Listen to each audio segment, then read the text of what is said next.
미국 최고의 벤처 캐피탈 안데레센 호로위츠의 마크 안데레센이 묘수를 내놓았습니다. 미국 은행과 행정부의 부패를 폭로했는데 내용이 충격적입니다. 해당 영상을 일론 머스크는 가족과 친구들에게 전달하여 정부의 사악함을 이해하라고 하네요. 시작하기 전에 본 영상은 마크 안데레센의 폭로를 기반으로 만들어졌습니다. 그가 언급한 단서들을 끼워 맞춰보니 카니 웨스트, 아디다스, 트럼프와 비트코인, 그리고 테크 기업인들, 이들의 복잡한 사건이 설명됩니다. 제가 우선 다루려는 사건은 오퍼레이션 초크 포인트, 일명 목조르기 작전입니다. 아마 처음 들어보셨을 건데 2017년 법무부에서 권력 남용으로 판명된 작전입니다. 때는 2013년으로 돌아갑니다. 이 작전의 도입 목적은 불법 활동 억제 및 금융 시스템 신뢰도 유지였습니다. 고위험 산업과 관련된 금융 거래에서 사기 및 비윤리적 관행이 포착되었고 이런 관행을 막기 위한 것이었죠. 초크 포인트는 특정 상황에서 좁아진 지리적, 경제적 경로를 말합니다. 군사적 의미로 사용되면 해당 지점을 통제하여 상대의 전략을 방해하는 것이죠. 간단하게 숨 쉴 수 없도록 목졸라 죽인다, 목졸라 없앤다 이런 겁니다. 그래서 이 작전을 한마디로 정리하면 위험한 사람들을 금융거래에서 목졸라 없애겠다는 거죠. 악의 세력을 목조르겠다. 목적은 그럴듯해 보입니다. 방법은 단순합니다. 연방예금보험공사에서 은행에게 이런 위험한 사람들과 거래를 하지 말라고 압박합니다. 그러면 은행들은 연방의 법적 제재를 피하기 위해 고위험 산업과의 관계를 끊을 수밖에 없게 됩니다. 그렇게 되면 고위험 산업군의 종사자는 기초적인 금융 서비스에서 배제되게 됩니다. 이걸 디뱅킹이라고 합니다. 잘 기억해 두시죠. 그러나 이 작전은 시작하자마자 문제가 발생합니다. 이게 실제로 14년에 미국 하원 감독이 조사한 자료인데요. 이 자료에서 조사된 고위험 활동의 목록입니다. 한글로 바꿔보면 적용되는 업종이 굉장히 방대합니다. 또 이 위험이라는 개념 자체가 굉장히 주관적이죠. 복권, 폭죽, 이런 것까지 다 위험하다고 분류한 겁니다. 가장 심각했던 문제는 위험하다고 분류된 사업 중에서 당시 합법적인 영역의 사업 활동이 굉장히 많았다는 겁니다. 아시다시피 미국은 총기 판매가 합법이죠. 그런데 그런 산업 모두에게 금융 제재를 걸어버린 겁니다. 실제로 12년 당시 미국은 의료용 마리화나 사용이 합법이었습니다. 우리나라도 지금 의료용 마리화나는 합법입니다. 그러니까 합법 의료용 마리화나 사업을 시작한 업주는 갑자기 금융 제재를 맞게 되었던 겁니다. 은행 계좌가 없어지고 신용카드 거래도 할 수 없고 업주들은 카드로 결제를 할 수도 없습니다. 현금으로만 거래해야 됐어요. 이거 곤란하죠. 그러니까 입법부에서 합법이라고 정한 산업에 행정부가 권력을 남용해서 은행에게 압력을 가했다는 겁니다. 어떻게 이게 가능했느냐? 미국 수정헌법 14조에는 개인의 생명, 자유 또는 재산을 적법한 절차 없이 박탈할 수 없음을 명시하고 있습니다. 여기서 자유라는 것이 개인의 합법적인 직업이나 사업을 선택하고 영위할 자유를 포함하죠. 이건 사실 현대시대를 살고 있는 누구에게나 지극히 당연한 겁니다. 그런데 여기서 은행을 압박하는 것은 전혀 다른 이야기가 됩니다. 은행이 사업할 대상을 선택하는 것은 은행의 자유이기 때문이죠. 이 점을 악용했던 겁니다. 아시다시피 은행은 정부의 규제에 민감한 산업이죠. 연준이 정하는 금리는 은행의 수익에 직결되고 08년 같은 금융위기를 반복하지 않게 규제를 설정한다는 명목도 충분합니다. 애초에 미국에서 은행을 설립할 때 정부 차원의 인가를 받아야 하죠. 그러니까 은행은 정부가 까라고 하면 까야 되는 겁니다. 그럼 정부가 은행을 이용해서 무엇이 가능했느냐? 당시 캘리포니아 하원의원이 정답을 말해줍니다. 이데올로기적으로 반대되는 합법적인 기업을 목조르는 거죠. 소비자와 약자 보호를 명분으로 유권자층을 강화하고 총기 판매와 같이 정치적으로 민감한 산업을 없애버리려고 한 거죠. 그러니까 가진 권력을 더욱더 강화하기 위한 수단으로 정치적인 적을 제거하는 권력을 행사한 거죠. 상식 밖의 일이었습니다. 17년 7월 톰 릴리스 상원은 이 작전이 더 이상 유효하지 않다는 법무부에 공식 성명서를 요청했고 같은 해 8월 스티븐 보이드 법무부 차관은 이에 응답하며 목조르기 작전은 공식적으로 종료하게 됩니다. 이때 법무부 서한에 굉장히 중요한 말이 있습니다. 집행 결정은 항상 사실과 적용 가능한 법률에 기반해야 한다. 그러니까 그러지 못했다는 거죠. 그리고 다시 마크 안데레센의 폭로를 봅시다. 목조르기 작전, 즉 위험한 사람들을 금융 거래에서 목졸라 없애겠다는 작전에서 이 위험한이 시간이 지나면 새로운 단어로 바뀌어서 기술 창업자들한테도 제재가 확장되었다는 거죠. 이때 새로운 단어는 Politically Exposed Person, PEP이라고 합니다. 정치적으로 노출된 사람이라는 거죠. PEP은 지난 목조르기 작전과 똑같이 모든 금융 서비스에서 제한되었습니다. 실제로 이민이나 이주 문제에 대해 강경하게 말한 사람이 디뱅킹을 당한 거죠. 그리고 PEP 판단 기준은 DEI, ESG였습니다. DEI는 다양성, 평등, 포용, ESG는 환경, 사회, 지배구조인데요. 이런 정책에 반대되는 발언을 한 사람을 PEP이라고 한 겁니다. 뭔가 막연하죠. 역시 그게 포인트입니다. 굉장히 방대하고 막연한 개념이기 때문에 활용하기가 쉽습니다. 어떻게 활용되었는지 우리에게 가장 쉽게 알려주는 인물이 있습니다. 바로 카니 웨스트죠. 카니는 2022년에 아디다스로부터 계약을 종료당하고 JP모건 등의 은행에서 디뱅킹을 당했습니다. 이 디뱅킹이 아까 우리가 살펴봤던 디뱅킹이랑 같은 겁니다. 그럼 이 배경을 잘 살펴봐야 하는데요. 카니는 2022년 10월 3일 그의 파리 패션쇼에서 흑인운동인 BLM, 그러니까 Black Lives Matter을 비판하며 백인의 삶이 중요하다는 옷을 만듭니다. 그리고 다음과 같이 남기죠. BLM이 사기였다는 건 모두가 알고 있다. 이제 끝났다. 뭔가 이상합니다. 카니 웨스트는 흑인이고 흑인의 엄청난 지지를 받는 사람이죠. 그런데 흑인 인권 운동에 반대한다? 뭔가 말이 안 됩니다. 하지만 이런 걸 우리는 국어 시간에 배웠습니다. 바로 역설이란 거죠. 그러니까 카니가 정말 하고 싶었던 말은 사람들이 BLM을 말하지만 흑인들의 문제가 정말 개선되지 않았다는 거죠. 뭐 말로만 BLM이고 사실상 백인들의 삶이 더 중요한 거 아니냐, 뭐 이런 표현을 담아서 말한 거죠. 이게 말이 되는 게 그 당시 흑인들의 차별은 그대로였습니다. 국가적인 관심은 높아졌어도 이것이 정말 그들의 삶을 개선했느냐? 그게 아닌 거죠. 실제로 BLM 재단의 대표는 기부금 $10,000,000를 빼돌렸다고 기소당한 바 있습니다.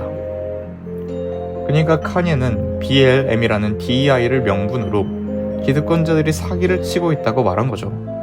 어떻게 보면 이거 대놓고 대중들한테 빨간 약 먹인 겁니다. 이게 논란이 되어 카니는 10월 7일 인터뷰를 합니다. 이 영상에서 카니가 한 말은 미디어나 산업이 기존의 방식을 유지하려고 하고 있으며 이것이 국가를 약화시키고 있다. 내 생 안에 대통령이 될 것이다. 대놓고 미디어와 산업의 기득권층을 저격한 거죠. 너네 끌어내리고 내가 대통령 하겠다, 뭐 이런 선전포고입니다. 그리고 나서 10월 25일에는 아디다스와 공식적으로 관계가 끝납니다. 카니의 눈에 아디다스는 잘 될 때는 같이 돈 벌어놓고 본인이 어려운 상황이 닥치면 바로 외면하는 거죠. 그래서 카니가 계속 아디다스 뭐 이러는 겁니다. 그런데 아까 기사를 다시 보시죠. 이 논란 전에 JP모건이 먼저 디뱅킹을 했다는 겁니다. 마치 뭔가 일어날 것을 짐작한 듯이 참 심오합니다. 실제로 카니에게 직접 보낸 서한에도 공식적인 이유가 없고 이전 6개월 동안 크게 논란이 되는 발언을 한 것은 없습니다. 무언가 물밑에서 카니에 대해 제재가 이루어진 것이죠. 그러니까 이 사건을 한 발짝 떨어져서 보면 BLM이라는 획일화된 DEI 가치를 만들고 그 가치와 벗어나는 것을 제안했던 거죠. 아까 위험한 산업을 목조르는 것과 개념적으로 똑같습니다. 물론 카니의 표현이 거침없고 때론 선을 넘게 과격하기도 합니다. 이게 카니 한 명이면 그냥 이 사람이 이상한 거 아닌가 싶을 수 있습니다. 저도 맨 처음엔 그런 줄 알았으니까요. 그런데 이런 일을 지난 4년간 30명의 기업인들이 당했다죠. 이거 CEO급들이 이렇게 된 겁니다. 실제로 최근에도 디뱅킹을 당한 사람들이 이를 폭로하고 있습니다. 갑자기 하루아침에 모든 금융 서비스가 금지됩니다. 상상해보시면 갑자기 내 은행 계좌가 없어지고 카드도 못 쓰게 된 겁니다. 마크는 이것을 목조르기 작전 2.0이라고 하는 겁니다. 이를 가정하고 카니를 바라보면 카니는 완벽한 사례가 됩니다. Like they did to Kanye. Exactly, like they did to Kanye. 앞서 살펴봤던 목조르기 작전 1.0과 같이 2.0도 역시 의도는 좋습니다.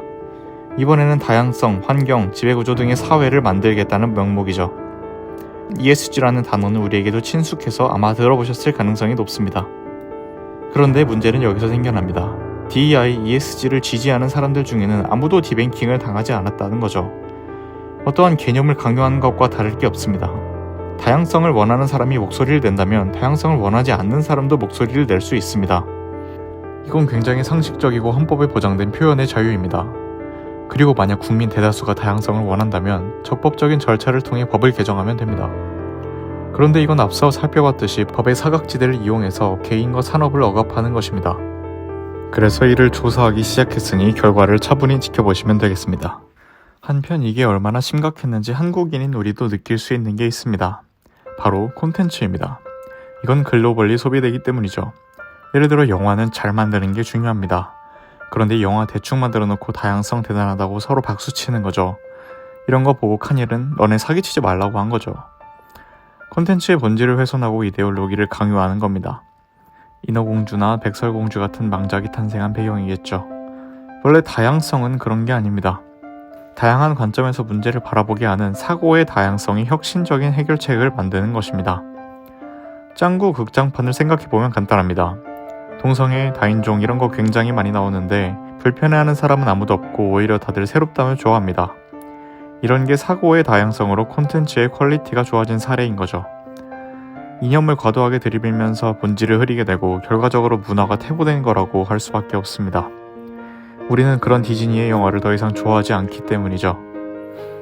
자, 이제 단서들이 하나씩 연결됩니다. 카니에는 기득권층과 반대되는 발언을 해서 디뱅킹 당했던 것이고, 카니가 유명해서 당시 우리가 알 수 있던 유일한 사례였던 겁니다.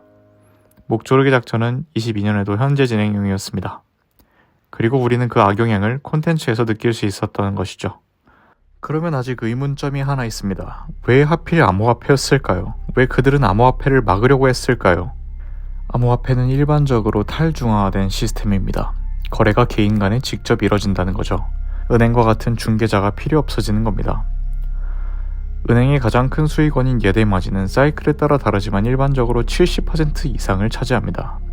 실제로 암호화폐가 널리 활성화되면 전통적인 은행 예금보다 암호화폐를 더 많이 보유하게 됩니다.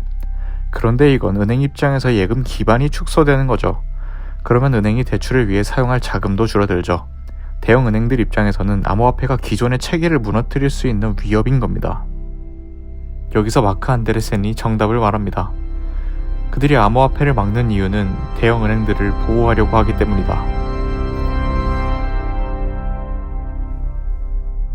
그러니까 목조르기 작전 2.0은 기술 혁신이 기존의 체제 유지에 방해가 되자 기득권 집단이 정치를 이용하여 혁신을 저해한 것입니다. 여기서 DEI, ESG는 그 수단일 뿐이었고요. 일론 머스크를 비롯한 트럼프를 지지한 기업인들이 굉장히 많습니다. 그 사람들도 결국 이런 기술 혁신을 원했던 겁니다. 이 사람들 젊을 때 기술 혁신에 대한 꿈들을 가지고 사업하는 사람입니다. 테슬라, 스페이스X 이런 회사들 떠올려 보시면 간단하죠. 말 그대로입니다. 혁신 그 자체죠. 마크 안데르센도 같습니다. 정치적인 좌우 스펙트럼에서 벗어나 기술 중심적인 세계관을 가진 실용주의자에 가깝습니다. 특정 이념보다는 기술 혁신과 경제 성장을 통해 사회 문제를 해결하는 데 초점을 맞추죠. 실제로 인터넷이 주로 학계와 연구기관에서만 사용되었을 때 인터넷 대중화를 위해 넷스케이프 내비게이터를 개발한 사람입니다. 그런데 우리가 앞둔 것은 AI라는 거대한 사이클이죠. 이대로 기술이 발전되어 마치 목조르기 2.0처럼 혁신을 제한하고 이를 이데올로기의 억압장치로 사용한다면 정말 위험할 수 있다는 것입니다. 여기서 등장하는 인물이 있습니다. 바로 트럼프입니다. 트럼프가 미친 사람이고 자아도취에 빠져있다고 하지만 지금 일어나는 일들만 보면 다 떠나서 일단 기술의 진심입니다. 실제로 뭉쳤던 기업인들 중 일론 머스크는 정부 효율성 부서를, 데이비드 sak스는 AI 차를 맡았죠. 그리고 부통령 벤스도 사실 피터 틸이 키운 사람이죠. 이런 관점에서 본다면 트럼프가 비트코인을 지지했던 이유는 비트코인도 혁신이기 때문이죠. 기업가들이 혁신을 원했고 트럼프는 기업가들과 함께한 기술 혁신으로 미국을 더 강하게 만들 수 있다고 생각하는 거죠. 그래서 이들을 하나로 뭉치는 단어는 혁신입니다. 기득권층의 선전포고를 했던 카니에도 이런 미국의 모습을 바랬던 것이고 일론 머스크도 이 생각에 동의합니다. 하지만 명심해야 합니다. 기술 혁신은 언제나 모두에게 도움이 되는 것은 아닙니다. 실제로 증기기관이 만들어진 영국을 떠올려 보면 되죠. 그때 수공업 노동자들이 몰락하고 있는 러다이트 운동으로 이어졌습니다. 또 성급한 도시화가 초래한 위생 문제로 콜레라와 장티푸스가 유행했죠. 얼마나 비극적이었겠습니까? 앞으로 우리가 마주할 사회도 이렇게 되지 않으리란 보장이 없습니다. 영화에서 보던 디스토피아가 펼쳐지는 걸까요?